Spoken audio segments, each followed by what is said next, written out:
سەرچاوەیەکی باڵا لە ئەنجومەنی وەزیرانی هەرێمی کوردستان بە زوومی ڕاگەیان وەکو نیازپاچی لەم هەفتەیەدا حکوومەتی عێراق موچەی مانگی پێنجی کوردستان خەرج دەکات.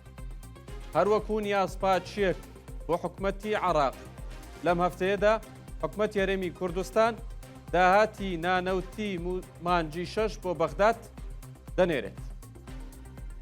ئەم هەفتەیە باوەڕێ دەکرێت حکوومەتی عێراق لەلایەن وەزارەتی داراییەوە موچەی مانگی پێنجی موچەخۆرانی هەرێمی کوردستان خەرج بکات و دەست بە دابەشکردنی موچەی مانگی پێنج دەکرێت.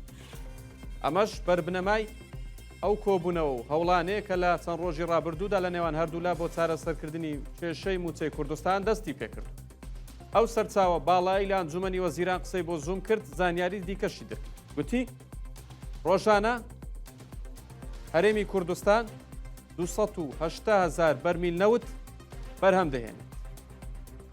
ڕێککەوتن کراوە لە نێوان حکوومەتی هەرێمی کوردستان و حکوومەتی عێراق لەو بڕە 260,000 بەرمیلی ڕۆژانە لە ڕێگەی سۆمەوە بفرۆشرێت و حکوومەتی عێراق خۆی سەرپەرشتی بکات. 20,000 بەرمیلەکەی دیکە کە دەمێنێتەوە حکوومەتی عێراق حکوومەتی هەرێمی کوردستان لە مەنتوجاتی ناوخۆ بەکاری بهێنێت و بۆ خۆی دەیگەڕێنێتەوە بۆ مەنتوجاتی ناوخۆ بەکاری دێن. ڕێککەوتن کراوە لەسەر ئەوە بەم شێوە هەناردەی نەوتی کوردستان دەست پێ دەکاتەوە.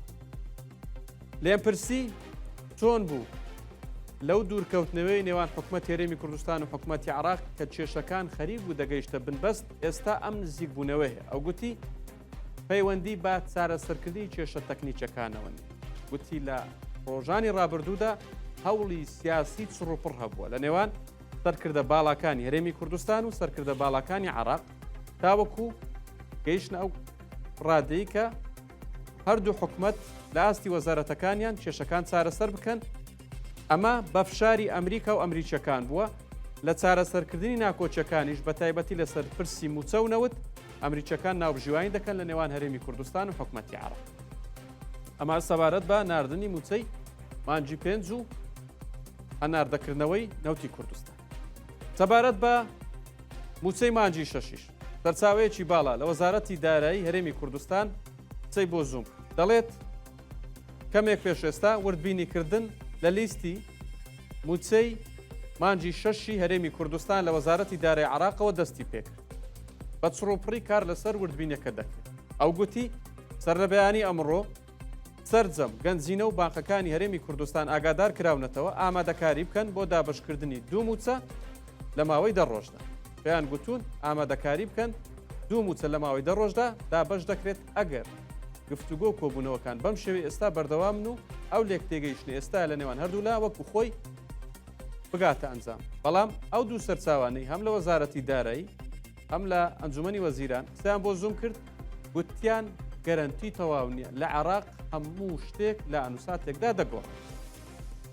هەروەها سەرچاوەیەکی دیکە لە ئەپیکور بە زوومی ڕاگەیان دوێنێ بە فەرمی لەلایەن کۆمپانیا نەوتیەکانەوە تورکیا ئاگادار کراوەتەوە تێکردنی نەوتی کوردستان دووبارە لە بۆری نەوتی کوردستان بۆ بەندەری جەیهانی تورکیا لە ئەنووساتدایە. لای خۆیانەوە حکوومەتی تورکیا ئامادەکاری خۆیان کردو و ئامادەیان دەربڕی و ئامادەن بۆ ئەوەی نەوتی کوردستان لە ڕێگەی ئەو بۆریەوە وەربگرن.